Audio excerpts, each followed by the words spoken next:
Assalamualaikum warahmatullahi wabarakatuh. Perkenalkan, nama saya Siti Salwahyurnisa. Di sini saya sebagai moderator. Kali ini kelompok kami akan menyampaikan mengenai materi tanggung jawab sosial dalam bisnis syariah. Ada beberapa poin yang akan disampaikan. Yang pertama mengenai tanggung jawab sosial perusahaan akan disampaikan oleh Devi Elizabeth. Yang kedua adalah ruang lingkup dan implementasi CSR yang akan disampaikan oleh saya. Yang ketiga, prinsip triple bottom line atau 3P yang akan disampaikan oleh Arsyad. Yang keempat, konsep CSR menurut Islam yang akan disampaikan oleh Indra. Dan yang terakhir mengenai referensi Al-Quran dan Sunnahnya yang akan disampaikan oleh Mita Septiani. Pengertian tanggung jawab sosial perusahaan atau corporate social responsibility. Tanggung jawab sosial perusahaan atau corporate social responsibility adalah suatu konsep bahwa organisasi, khususnya perusahaan, memiliki tanggung jawab terhadap seluruh pemangku kepentingannya, yang diantaranya adalah konsumen, karyawan, pemegang saham, komunitas, dan juga lingkungan dalam segala aspek operasional perusahaan yang mencakup aspek ekonomi, aspek sosial, dan juga aspek lingkungan. Terus kemudian yang kedua di sini adalah pentingnya tanggung jawab sosial perusahaan atau CSR.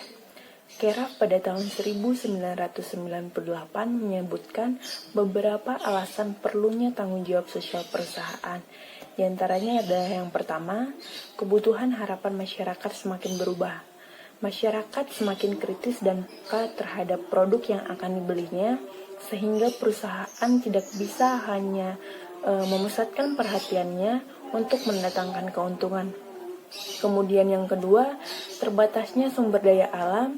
Bisnis diharapkan untuk tidak hanya mengeksploitasi sumber daya alam yang terbatas, namun harus juga memelihara dan menggunakan sumber daya secara bijak. Yang ketiga adalah lingkungan sosial yang lebih baik. Lingkungan sosial akan mendukung keberhasilan bisnis untuk waktu yang panjang. Semakin baik lingkungan sosial dengan sendirinya akan ikut memperbaiki iklim bisnis yang ada. Misalnya, dengan semakin menurunnya tingkat pengangguran. Yang keempat, perimbangan tanggung jawab dan kekuasaan. Kekuasaan yang terlalu besar, jika tidak diimbangi dan dikontrol dengan tanggung jawab sosial, akan menyebabkan bisnis menjadi kekuatan yang merusak masyarakat. Yang kelima adalah keuntungan jangka panjang. Dengan tanggung jawab dan keterlibatan sosial, tercipta suatu citra positif di mata masyarakat karena terciptanya iklim sosial politik yang kondusif bagi keberlangsungan bisnis perusahaan tersebut. Kemudian, yang ketiga adalah kegiatan tanggung jawab sosial perusahaan atau corporate social responsibility. Kotler dan Lee menyebutkan ada 6 kegiatan corporate social responsibility, yaitu yang pertama adalah cause promotion atau promosi kegiatan sosial. Cause promotion atau promosi kegiatan sosial ini adalah perusahaan menyediakan dana atau sumber daya lainnya yang dimiliki perusahaan untuk meningkatkan kesadaran masyarakat terhadap kegiatan sosial ataupun kegiatan-kegiatan yang berhubungan dengan kesadaran masyarakat untuk mendukung pengumpulan dana, partisipasi dari masyarakat, atau perekrutan tenaga sukarela untuk suatu kegiatan tertentu. Yang kedua adalah cause-related marketing atau pemasaran terkait dengan kegiatan sosial. Pada presentasi tertentu dari penghasilannya untuk suatu kegiatan sosial, berdasarkan besarnya penjualan produk biasanya didasarkan pada penjualan tertentu untuk jangka waktu tertentu juga. Kemudian yang ketiga ada corporate social marketing atau pemasaran kemasyarakatan corporate. Pada kegiatan ini, perusahaan mengembangkan dan melaksanakan kampanye untuk mengubah perilaku masyarakat dengan tujuan meningkatkan kesehatan dan keselamatan publik, menjaga kelestarian lingkungan hidup, dan meningkatkan kesejahteraan masyarakat, misalnya mengurangi kebiasaan merokok, keselamatan berkendara, konservasi air, donor darah, dan juga lain-lain. Yang keempat ada corporate philanthropy atau kegiatan filantropi perusahaan. Pada kegiatan ini, perusahaan memberikan sumbangan langsung dalam bentuk derma untuk kalangan masyarakat tertentu, biasanya dalam bentuk derma untuk pemberian uang secara tunai, bingkisan atau paket bantuan, penyediaan beasiswa, dan lain-lain. Yang kelima ada community volunteering atau tenaga kerja kemasyarakatan secara sukarela. Pada kegiatan ini, perusahaan mendukung dan mendorong karyawan, rekan pedagang eceran, atau para pemegang franchise agar menyisihkan waktu mereka secara sukarela guna membantu organisasi-organisasi masyarakat lokal maupun masyarakat yang menjadi sasaran program. Yang keenam, ada social responsible business practice atau praktik bisnis yang memiliki tanggung jawab sosial. Pada kegiatan ini, perusahaan melakukan kegiatan bisnis melampaui aktivitas bisnis yang diwajibkan oleh hukum, serta melaksanakan investasi yang mendukung kegiatan sosial dengan tujuan untuk meningkatkan kesejahteraan komunitas dan memelihara lingkungan hidup. Yang terakhir, di sini saya akan menjelaskan mengenai tujuan tanggung jawab sosial perusahaan atau corporate social responsibility. Yang pertama di sini ada beberapa tujuan dan tanggung jawab dari perusahaan, yaitu yang pertama memberikan kontribusi terhadap pengembangan lingkungan dan masyarakat sekitar dengan harapan meningkatkan perekonomian pendapatan masyarakat sebagai salah satu tanggung jawab yang diberikan oleh perusahaan terhadap masyarakat. Kemudian yang kedua adalah menjaring sumber daya manusia yang berkualitas dan potensial. Tanggung jawab dari sebuah perusahaan guna bergabung dalam perusahaan untuk lebih meningkatkan kualitas perusahaan dan meningkatkan mutu di masyarakat. Kemudian yang ketiga adalah mengurangi resiko yang terjadinya korupsi dan juga kerugian. Apabila perusahaan terbuka dengan masyarakat, dapat meminimalisir kecurangan perilaku KKN yang terjadi di perusahaan yang merugikan masyarakat. Kemudian ada yang keempat, membedakan perusahaan dan juga dengan pesaing. Kemudian yang kelima, menjalin hubungan yang baik dengan masyarakat. Keenam, mengurangi jumlah pajak yang harus dibayar. Dengan meningkatkan penghasilan pendapatan masyarakat, dapat mengurangi beban pembayaran pajak masyarakat terhadap pemerintah. Kemudian yang terakhir adalah menjalin hubungan yang baik dan dengan para pemegang kepentingan di luar perusahaan seperti pemasok dan juga lain-lainnya. Sekian yang dapat saya presentasikan. Terima kasih. Di sini saya akan menjelaskan mengenai ruang lingkup dan implementasi CSR. Yang pertama, ruang lingkup tanggung jawab sosial dalam bisnis syariah. Di dalam tanggung jawab sosial, terdapat beberapa ruang lingkup yang harus diketahui. Adapun ruang lingkup sosial adalah sebagai berikut. Yang pertama, tanggung jawab terhadap lingkungan. Tanggung jawab sosial terhadap lingkungan merupakan kepedulian suatu perusahaan dalam mengendalikan operasionalnya agar tidak merugikan masyarakat dan lingkungan sekitar. Seharusnya, perusahaan harus memberikan manfaat kepada lingkungan dan masyarakat sekitar. Bentuk-bentuk tanggung jawab sosial terhadap lingkungan yang harus diperhatikan adalah kepedulian atas polusi udara, tanah, pembuangan limbah, dan lain sebagainya. Yang kedua, tanggung jawab terhadap konsumen. Tanggung jawab sosial terhadap konsumen pada umumnya terbagi atas dua kategori, yaitu memberikan kualitas produk yang baik dan menetapkan harga secara adil. Perusahaan pun harus memberikan hak konsumen dengan tidak menetapkan harga yang tidak wajar dan menjaga etika dalam hal periklanan. Suatu perusahaan yang tidak bertanggung jawab terhadap pelanggannya akan kehilangan kepercayaan dalam bisnisnya. Yang ketiga, tanggung jawab terhadap karyawan. Bentuk tanggung jawab sosial terhadap karyawan didasarkan pada aktivitas manajemen sumber daya manusia dalam melancarkan fungsi-fungsi bisnis seperti perekrutan, penerimaan, pelatihan, dan pemberian kompensasi.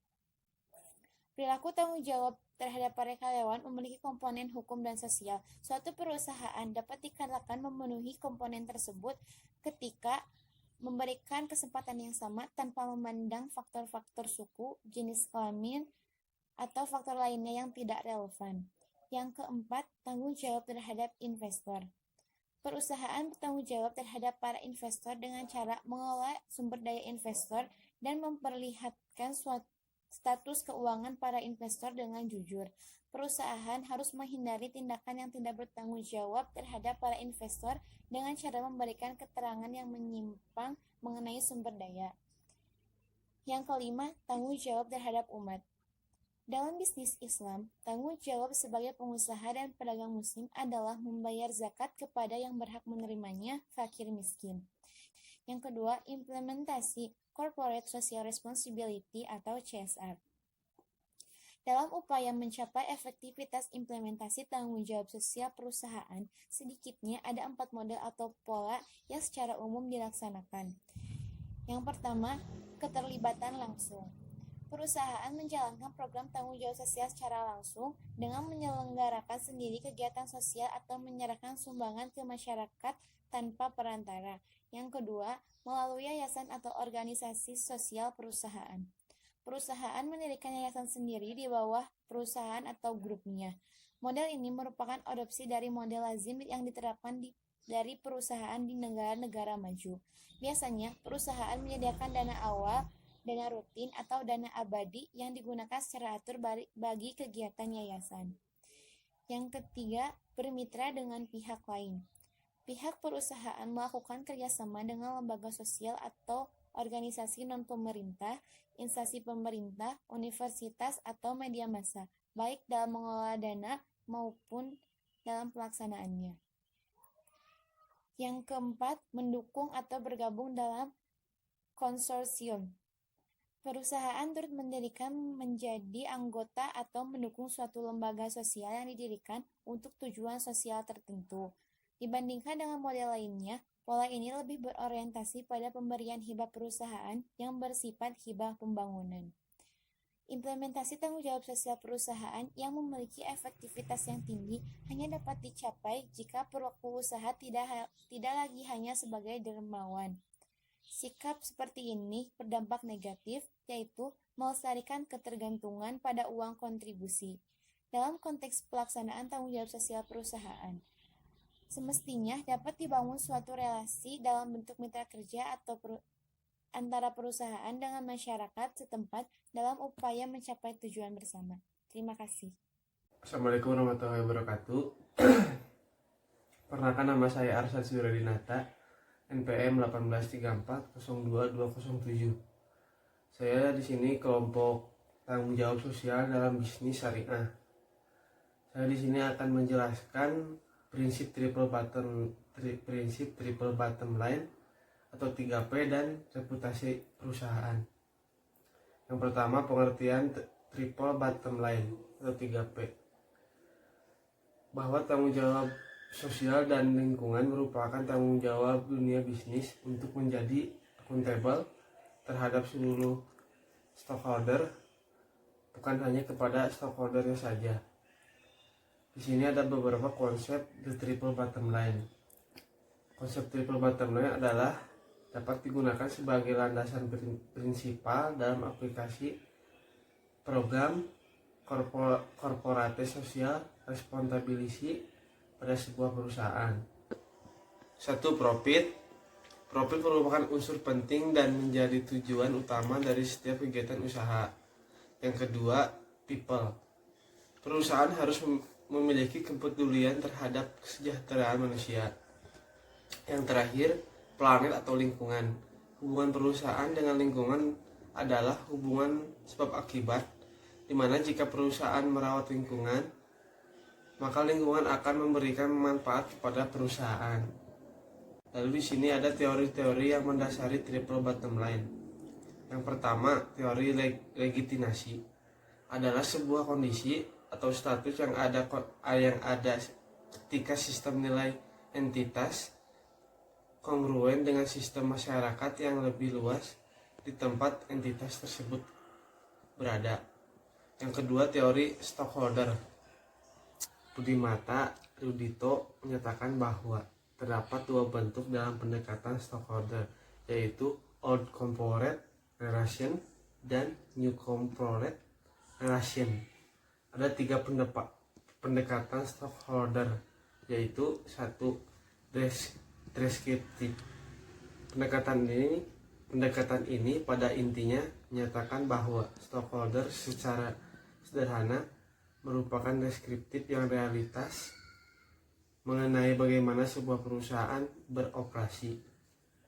Yang kedua, instrumental. Teori stockholder dalam pendekatan ini menyatakan bahwa salah satu strategi pihak manajemen perusahaan untuk menghasilkan kinerja perusahaan yang lebih baik adalah dengan memperbaiki para pemangku kepentingan. Yang ketiga, normatif. Teori stakeholder dalam pendekatan ini menyatakan bahwa setiap orang atau kelompok yang telah memberikan kontribusi terhadap nilai suatu perusahaan memiliki hak moral untuk menerima imbalan dari perusahaan. Lalu yang ketiga, teori keagenan atau agency teori. Menjelaskan adanya konflik kepentingan yang terjadi antara agen dengan prinsipal. Prinsipal adalah pemegang saham atau investor, sedangkan agen adalah orang yang diberi kuasa oleh prinsipal. Dan pengendalian oleh agen dalam sebuah organisasi cenderung menimbulkan konflik keagenan antara prinsipal dan agensi. Lalu di sini ada kapan menggunakan triple bottom line. Digunakan untuk mendorong perbaikan dalam cara organisasi, dampak masyarakat dan lingkungan yang membantu manajer fokus pada ada yang harus mereka lakukan untuk memperbaiki semua garis bawah dan menjaga pekerjaan yang tinggi pada agenda mereka. Di sini ada reputasi perusahaan. Reputasi perusahaan adalah penilaian koreksi dari pandangan dan keyakinan semua stakeholder. Terdapat perusahaan berdasarkan persepsi dan interpretasi antara yang dikomunikasikan perusahaan dari waktu ke waktu dibandingkan dengan pesaing terdekat.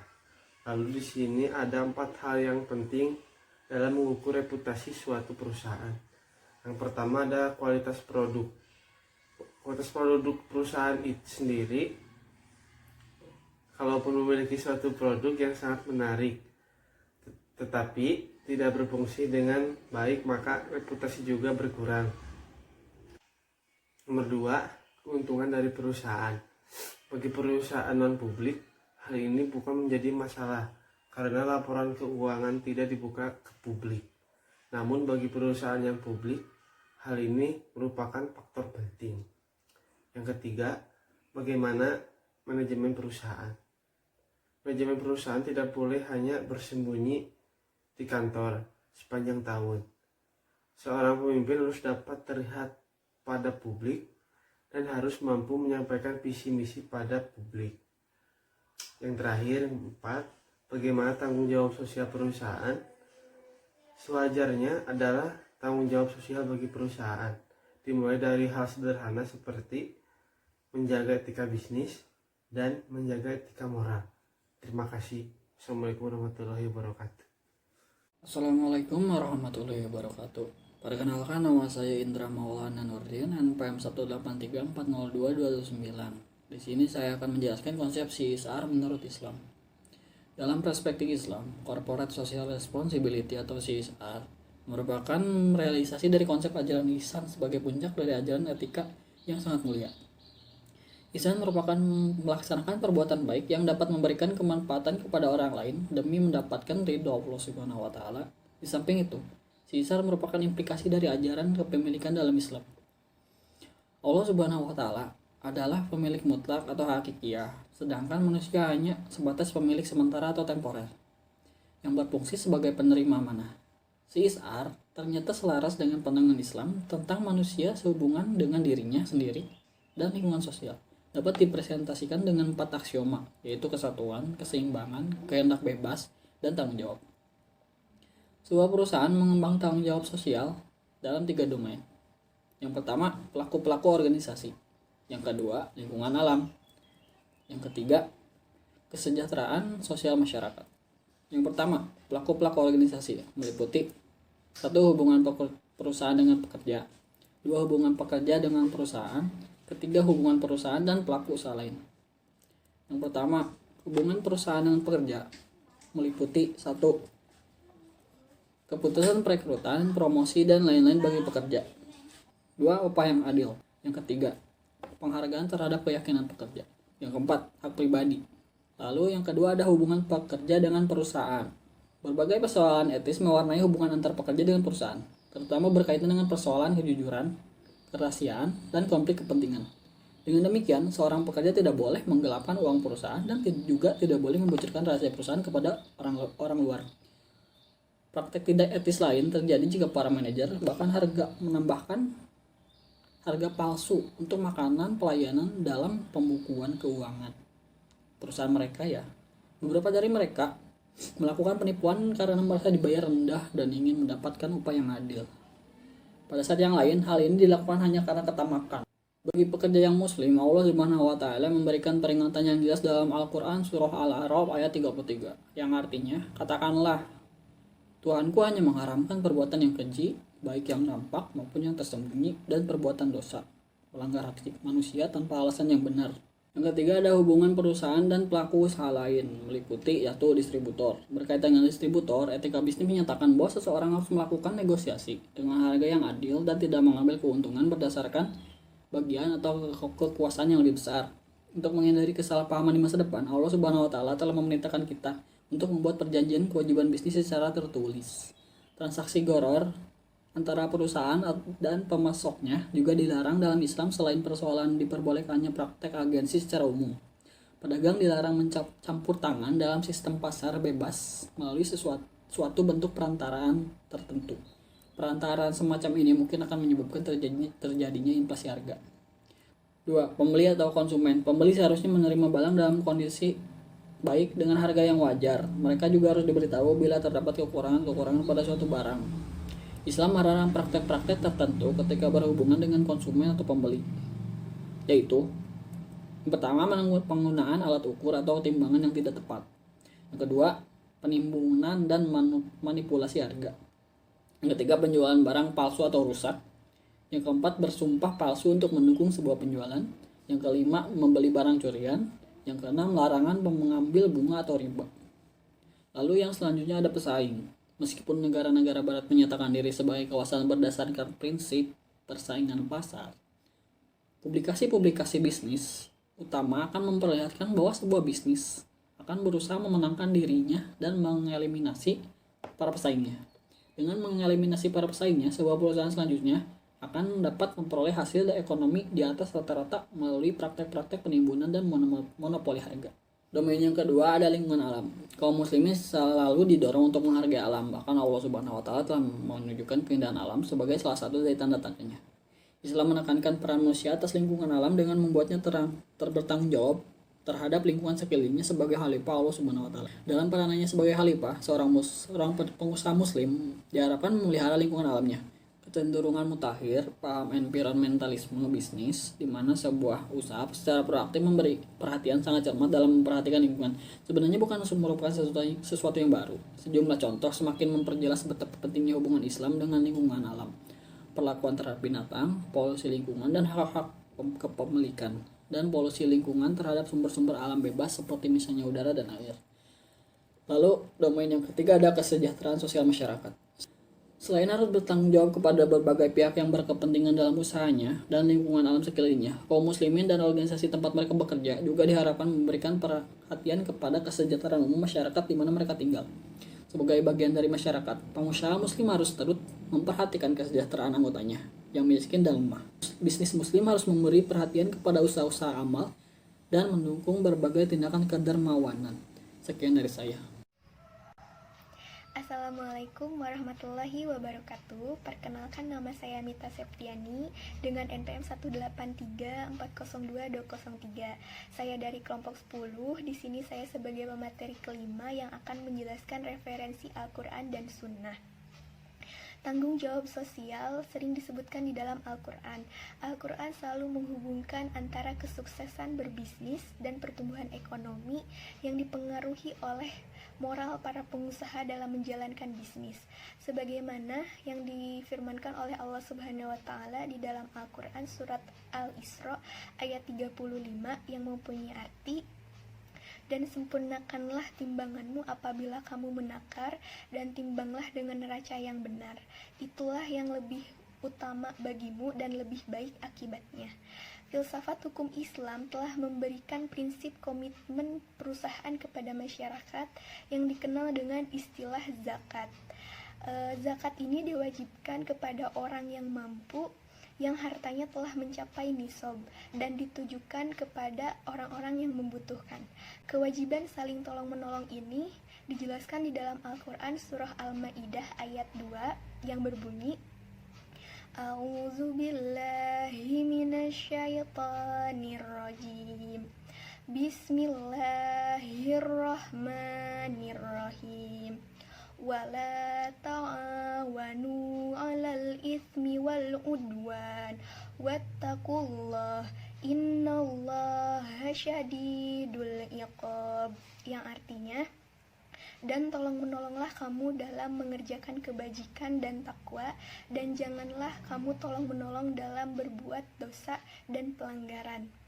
Nah, perintah zakat ini sangat banyak dikarenakan pentingnya fungsi zakat sebagaimana yang telah dijelaskan di dalam Al-Quran surah At-Taubah ayat 103 yang berbunyi, A'udzu billahi minasyaitonir rajim. Bismillahirrahmanirrahim. Khudz min amwalihim shadaqatan tutahhiruhum wa tuzakkihim biha wa sholli 'alaihim inna sholawataka sakanul lahum wallahu sami'un 'alim, yang artinya, dan ambillah zakat dari sebagian harta mereka. Dengan zakat itu kamu membersihkan dan mensucikan mereka, dan mendoalah untuk mereka. Sesungguhnya doa kamu itu menjadi ketentraman jiwa bagi mereka, dan Allah Maha mendengar lagi Maha mengetahui. Hikmah dari melaksanakan zakat ini begitu besar, di mana hikmah-hikmah tersebut digambarkan di dalam berbagai ayat-ayat Al-Quran dan hadis.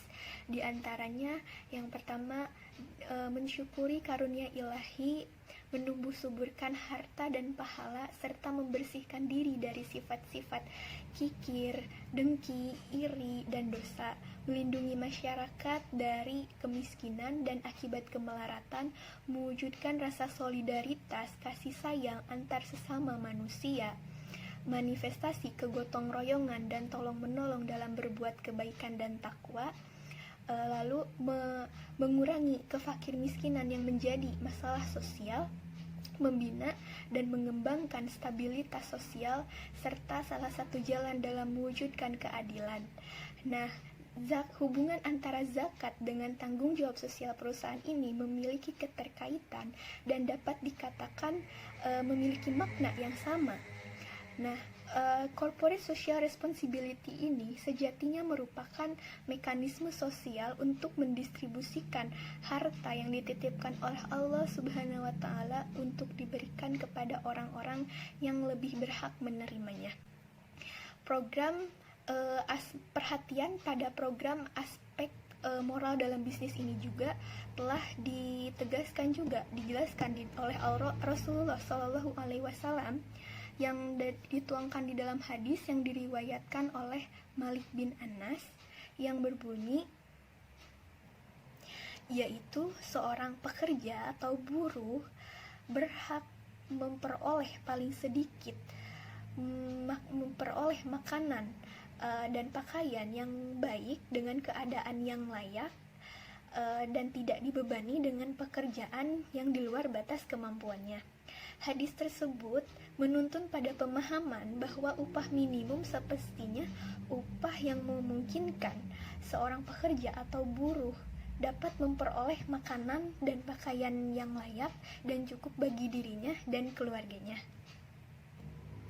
Adapun terhadap alam sekitar, di mana Allah Subhanahu wa Ta'ala berfirman, dan apabila dia berpaling dari kamu, berjalan di bumi untuk melakukan kerusakan, merusak tanaman-tanaman dan binatang ternak, dan Allah Subhanahu wa Ta'ala tidak menyukai kebinasaan. Pada sisi kebajikan sosial, Islam menganjurkan kepada orang-orang untuk melakukan derma kepada orang-orang yang kurang mampu dan kurang mampu dalam berusaha, maka memberikannya melalui sodakoh dan pinjaman kebajikan. Pinjaman kebajikan atau qard hasan ini dijelaskan di dalam Al-Quran yang mempunyai arti siapa yang memberikan pinjaman kepada Allah Subhanahu wa Ta'ala, pinjaman yang baik, menafkahkan hartanya di jalan Allah Subhanahu wa Ta'ala, maka Allah Subhanahu wa Ta'ala akan melipat gandakan pembayaran kepadanya dengan lipat ganda yang banyak, dan Allah Subhanahu wa Ta'ala menyempitkan dan melapangkan rezeki, dan kepadanya lah kamu dikembalikan. Perbuatan memberikan pinjaman ini akan mendatangkan pahala yang akan mendatangkan keuntungan yang berlipat ganda kepada individu maupun perusahaan, di mana hal ini disebabkan karena tanggung jawab sosial dalam jangka panjang menciptakan citra positif serta terbentuknya jaringan bisnis yang baru yang dapat menambah keuntungan.